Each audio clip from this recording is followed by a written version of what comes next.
Hey yo everyone! It feels as if every other week we're getting news that another studio is going through massive layoffs. Whether it be Xbox closing entire studios such as Arcane Austin or Sony letting go of 17% of Bungie's development team, layoffs have been staggering the industry since the turn of the decade. All of this turnover has led to some people questioning what state exactly the video game industry is in right now. Because a healthy career field should not be suffering as many layoffs as what the video game market has been producing lately. So today, I want to talk about the general state of the industry and where it could possibly be heading into the future. If you enjoyed the video, don't forget to leave a like and subscribe. Alright, let's get it. Alrighty.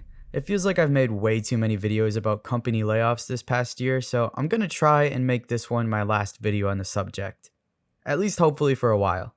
Since 2020, almost every major video game publisher has suffered massive layoffs, whether it be significantly cutting back on staff or completely shuttering entire studios. Video game development jobs have been some of the most volatile in the entire entertainment industry. It's important to note it's not just the gaming market though. The entire world has been in a bit of recession, but we only care about video games here. That being said, even video game adjacent companies like Twitch and Unity have had major layoffs.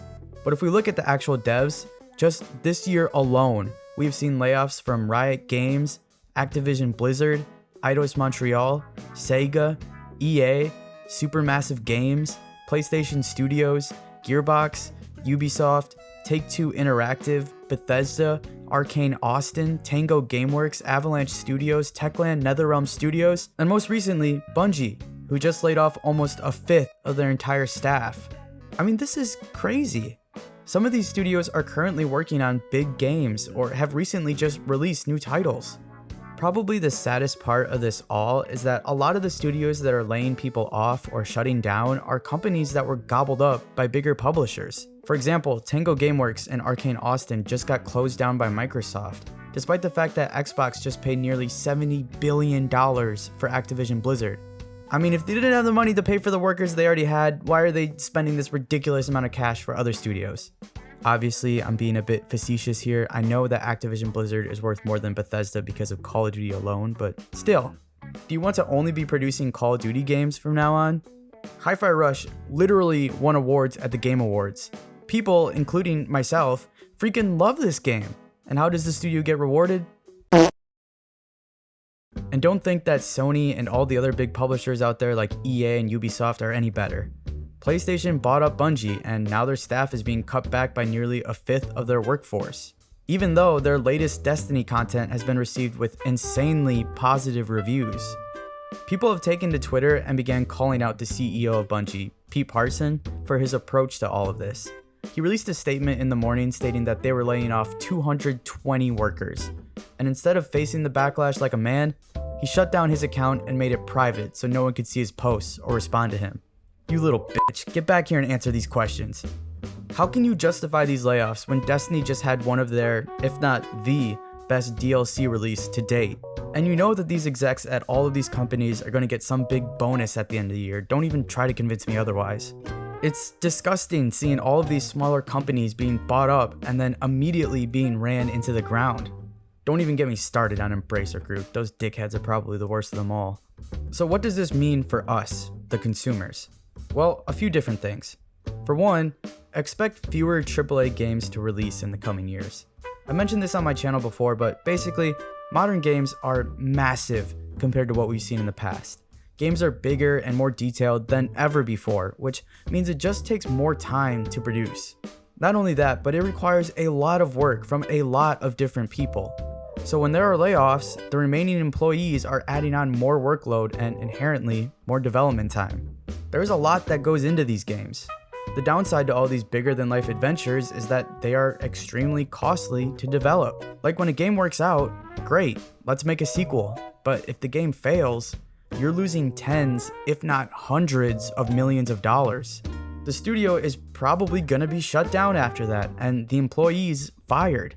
With each studio closure, less and less variety in our games will be released into the market. Just look at it. All of these big publishers are pooling all of their resources into only a handful of select franchises. For example, Take-Two, the parent company of Rockstar, had layoffs this year and canceled an unannounced game. They then shifted the remaining employees into the GTA 6 development team. This is what I'm saying. Yeah, I want GTA 6 to be great, and I'm sure it will be, but I don't want GTA to be the only thing that Rockstar produces. This is why we didn't get any expansions for Red Dead Redemption 2. All of their focus is on milking the GTA franchise, even if it's to the detriment of their other games. This is partly why some of these new games take so long to make. The constant reevaluation of a title can either add or remove people on a project, depending on what the execs think will help earn the biggest profit. The newly added personnel has to be brought up to speed and is basically thrown into the fire, while the team that lost employees is subjugated to crunch and forced to work overtime to meet deadlines, which usually ends up in a crappier version of the game. Even then, if a studio isn't obsessing over their big IPs, then they're trend chasing. The biggest trend at the moment, of course, being the beast that is live service games. Look at all of the attempts we've seen these last few years of big publishers trying to force their way into the live service genre. I've mentioned this before, but it's worth bringing up again. These live service games are high risk, high reward. With the increasing cost in AAA video game production, a game has to sell really well to make its money back. The cheat code with live service games is that you can just keep on adding smaller content to the base game and charge people for it. Even if the game itself doesn't blow everyone away, all you need is enough dedicated fans to keep on buying add-ons and microtransactions, just enough to where you're earning more than you're spending. Of course, the profit then goes up exponentially if your game becomes super popular, a la Fortnite. That's why companies are willing to spend hundreds of millions of dollars in trying to craft a live service game with actual staying power. I mean, look at Skull and Bones. Ubisoft is out here trying to tell people that this is the first quadruple A game. I mean, come on. Just because you went way over budget due to a lack of leadership is not on us consumers. I don't want this to become a trend where publishers begin to raise prices on games because they're quadruple A or because they're super big budgets. Make better, smaller scoped games instead. Alright, we gotta get this back on track here. There are a lot of things that indicate we're heading for a crash. Mainly, the ballooning cost for game development is making it harder and harder for companies to make money. So they in turn begin to cancel projects and lay off workers, which leads to a lesser end product for us consumers. This then ends up potentially leading to fewer sales because people aren't happy with the game. Now this could end up becoming a looping formula for disaster, one where these companies come crashing down due to their own malpractice. So does all of this nonsense indicate an actual video game crash in 2024? No. And here's why. Back during the original video game crash of 1983, people just quit buying video games because they all basically sucked ass and were just cheap cash grabs. This led to a bunch of companies dissolving and leaving Atari out to dry with no new games releasing. But unlike 1983, the gaming community is massive in 2024. We no longer depend on just one main console to carry our industry. There is a healthy amount of competition out there. Plus, the number of gamers out there in the world has never been bigger, so I don't think the gaming industry could ever fall as hard as it did in 1983. I mean, video games almost died completely that year. Even in a worst case scenario, I don't think things will get that bad. With video games being this popular of a medium these days, there's always something new to look forward to, even if it's not from the big publishers who usually turn out blockbusters. Because of how popular video games are, more and more people are choosing to pursue a future in the industry. These workers may end up working in a big studio like Bungie or Rockstar, or they can go their own route and make their own game. That's the beauty of video games in 2024. Thanks to the internet and tutorials and easily accessible software like Unity, almost anyone can create their own game if they're willing to put in the time and effort. We as consumers no longer have to rely on whatever EA or Ubisoft are pushing out in the fall. We can hop on Reddit and explore the indie genre to see what the next big hit will be. These games are smaller in scope, yes, but because they're crafted by a small team of people, or in some cases just even one person, the games are always at the forefront. This isn't just a way for a parent company to make $1 billion. This is because someone wanted to make a game that people will enjoy and share with their friends. It's a real grassroots way of promoting your game, but hey, if you make something that is genuinely good, you'll be rewarded for it. Just look at games like Helldivers 2 or Lethal Company. These are insanely popular titles that were made by tiny teams. Lethal Company was made by just one dude. I want you guys to take a listen to what Jeff Keighley said just a few months ago at Summer Game Fest about the state of the industry. But let's also face it, this has been a tumultuous and difficult year with company layoffs and studio closures, which have disappointed all of us. But there's also something else happening. Our industry is evolving and changing. And thanks to digital distribution, smaller teams and new creators are finding incredible success. Take a look at this list from Game Discover of the top 10 best-selling new games on Steam so far this year.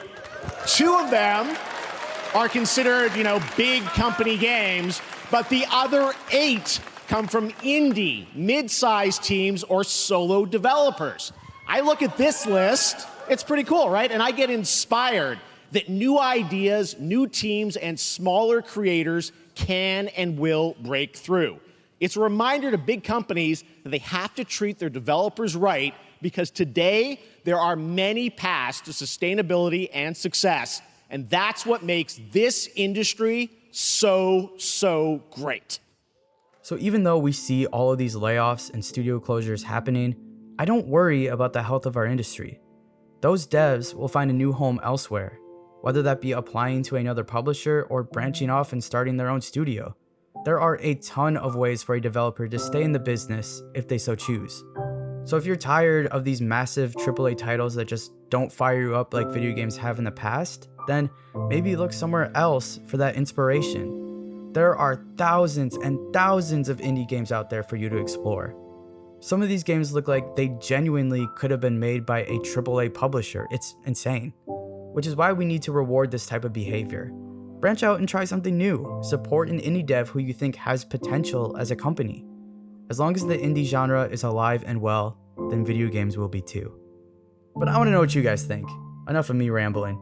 Do you mostly play AAA titles, or do you prefer indie ones? How do you find your favorite indie games? Steam is a great resource, but lately I found that Game Pass has also been doing a good job of promoting smaller titles. I'd love to hear your guys' thoughts on all of this.